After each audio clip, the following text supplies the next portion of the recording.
Samsat'ımız artık evler bitti. Ufak ufak eksikleri gideriliyor. Tabii elektriği, suyu çekilen evler taşınıyor. Konteynerden kurtuluyoruz. Kış gelmeden bütün Samsat'ımızı konteynerden yaşayan birinci etap deprem mağdurlarını inşallah yerleştireceğiz evlerine. Yollar yapıldı. Samsat'ın 3 yolları yapıldı.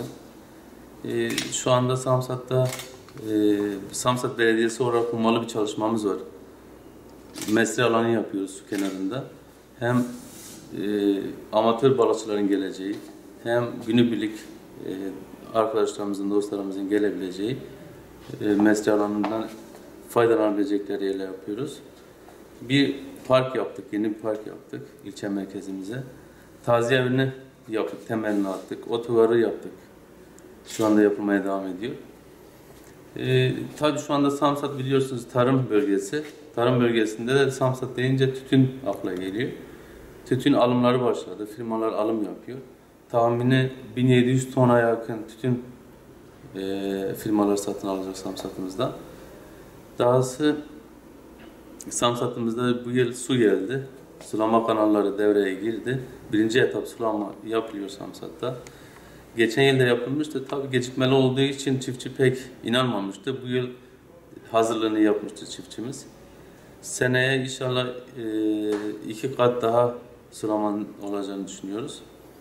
İkinci etap sulama için biz çalışmalar yapıyoruz. Samsat'ın kaderini değiştirecek bir proje. Sabit maliyetleri olmayan bir proje olacak. Sadece kanallar yapılacak. Zaten Samsat'tan sular, Fırat'tan sular çekiliyor. Tekrar ikinci bir masraf yapmaya gerek yok. Bugün Samsat, ben hep iyi tarafından başladım ki karamsar olmadığımızı göstermek amacıyla. Samsat'ımız 1988 yılında buradan yaklaşık 13 kilometre ötedeyken su altında kaldı. Güneydoğu Anadolu projesi için bugün Atatürk Barajı'nın sulama kanalları Mardin'e kadar gidiyor. Kızıltepe Ovası'na suluyor. Yıllardır Haran Ovası'na suluyor. İşte Gaziantep'e verilecek.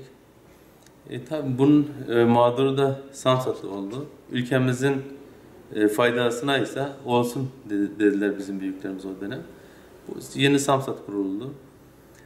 Yeni Samsat tam böyle yerleşti derken malumunuz hiç beklemediğimiz 2017 Mart ayında bir deprem yaşadı 5.7 şiddetinde. Samsat'ın işte o an imarı, ihalesi vesaire falan yapılır derken 2018'de bir deprem daha yaşadı. Yıkıcı bir deprem oldu. Çok şükür her iki depremde de bir can kaybımız olmadı. O bizim tesellimiz. İşte ihaleler oldu, yol, altyapı, evler derken işte bu geçen kış biliyorsunuz bayağı yağmurlar uzun sürdü. Son 40-50 yılın herhalde yağmurlarıydı. Onda işte insanımız biraz konteynerde sıkıntılar yaşadı, mağdur oldu. İşte inşaatı yapan firmada biraz gecikme yaşandı. Normaldir diye düşünüyoruz. Tabii bunun bir şey yok. İzahatı yok elbette. Ama bugün vatandaşımız evlerine giriyor.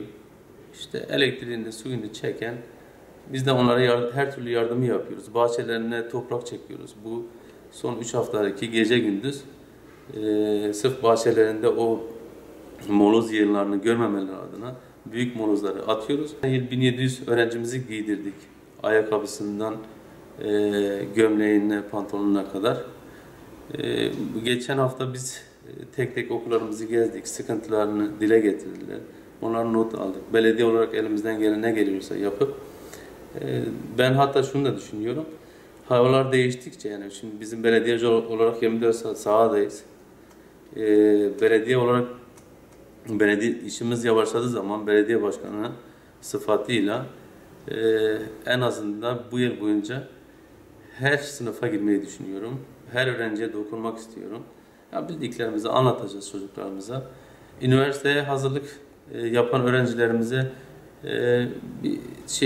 Adıyaman merkezde dershane için gidip gelmeleri için bir minibüs ayarladık. Çocuklarımız gidip gelecek. Üniversite kazanan öğrencilerimize yol ve orada İHŞ'lerini gidermeler adına bir dün meclisimizden geçti, belediye meclisimizden. Yani bir harçlık kendileri, cep harçlığı diye verdik kendilerine. Hayırlı uğurlu olsun, Allah utandırmasın. Yani ilçemiz sıfırdan kuruluyor. Sıfırdan kurulan ilçemizin A'dan Z'ye tüm sorunlarını giderme adına dört koldan çalışıyoruz. Deprem simülasyon tırını talep ettik. Önce depremden deprem hayatın bir parçası sonuçta. Ülkemizde deprem kuşağında olan bir yer. Ama bunun nasıl kaçınılabileceğini öğreteceğiz. O eğitimini vereceğiz. Dahasında da çocuklarımızın gerekirse Aile Sosyal Politikalar İl Müdürlüğü'yle iletişime giriyoruz. Gelip burada eğitimler veriyorlar depremle ilgili iletişimini. Yani gayet de olumlu sonuçlar da alıyoruz, yani dönükler alıyoruz.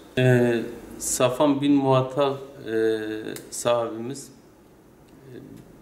öncelikle yani bir şey var, yetki kargaşası var temelinde. Şimdi yeri gelince o bölgedeki kağıta sahiplenebiliyordu. Yeri gelince Adıyaman Belediyesi ya da Valiliği sahiplenebiliyordu.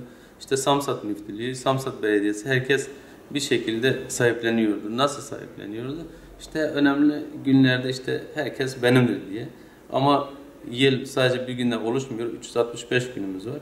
364 günü biz Samsat Belediyesi olarak oranın temizliğini, suyunu, ihtiyacını gidermeye çalışırken son programlarda ise işte herkes sahip çıkmaya çalışıyordu. Çünkü sahabe Safvan bin Muattal bölgenin değil Samsat'ın, bölgenin hatta ülkemizin bir değeridir. Manevi olarak bizim maneviyatımızı aydınlatıyor gerçekten. İşte sonuçta ülkemizde bir inanç turizmi oluşmuş dünyada olduğu gibi. Biz Samsat Belediyesi olarak şehir plancılarıyla görüşüyoruz. Sahabe Safvan bin Muattal mevkiini ilçe muhacir alanlarının içine koyup belediye yetkilerinin alanına koymayı düşünüyoruz. Onun için bir çalışmamız var. Oranın güvenliği, temizliği, hatta orada bir girişimci arkadaş bulur isek fırın, restoran gibi yerler de yapacağız. Tabi Safvan bin Muattal Külliyesi evet inşaatı devam ediyor. Yavaş da olsa devam ediyor. Sayın Cumhurbaşkanımızın talimatı ile Kültür Turizm Bakanlığı'na devredildi oranın inşaatı. En hızlı şekilde yapılacak. Bizim de orada artık takipçisi olacağız. Bekçiliğini yapacağız Samsat Belediyesi olarak.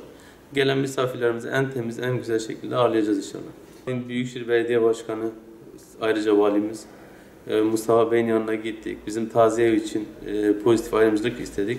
Mardin taşı inşallah gönderecek ustalarla beraber. Erzurum Büyükşehir Belediye Başkanımızla görüştük sağ olsun. O da Samsat'ımıza bir hayvan pazarı yapma sözü verdi.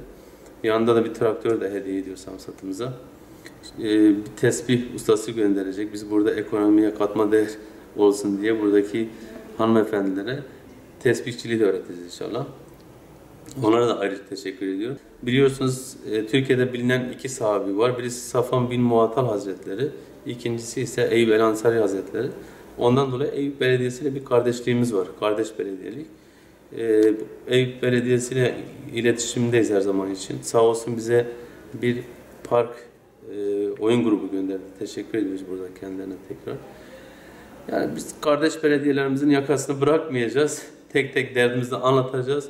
Şu bir gerçek. Samsat'ta 2 deprem yaşanmış ama bunu Türkiye'de bilen yok yani. Benim en çok hayıflandığım, üzüldüğüm taraflardan bir tanesi de bu. Yani Kahta'da, Adıyaman'da, Gölbaşı'da, Besne'deki en azından hemşerilerimiz, kardeşlerimiz depremden sonra bir çorba pişirip bir işte selamünaleyküm biz buradayız, komşuyuz diyebilirlerdi. Yani gelen oldu, gelenlerden Allah razı olsun, gelmeyenlerden de yine Allah razı olsun. Ama bu gibi afetlerde tamam her şey devletten beklenilmez yani. Biz kardeşler olarak da birbirimize destek olmalıyız. Destek olmuş ya da olmak isteyen herkese ayrı ayrı teşekkür ediyoruz yine buradan. Samsat mağdur bir ilçe, sıkıntılı bir ilçe. İyi de diyorum artık. Çünkü Samsat'ta hiçbir şey eskisi gibi olmuyor.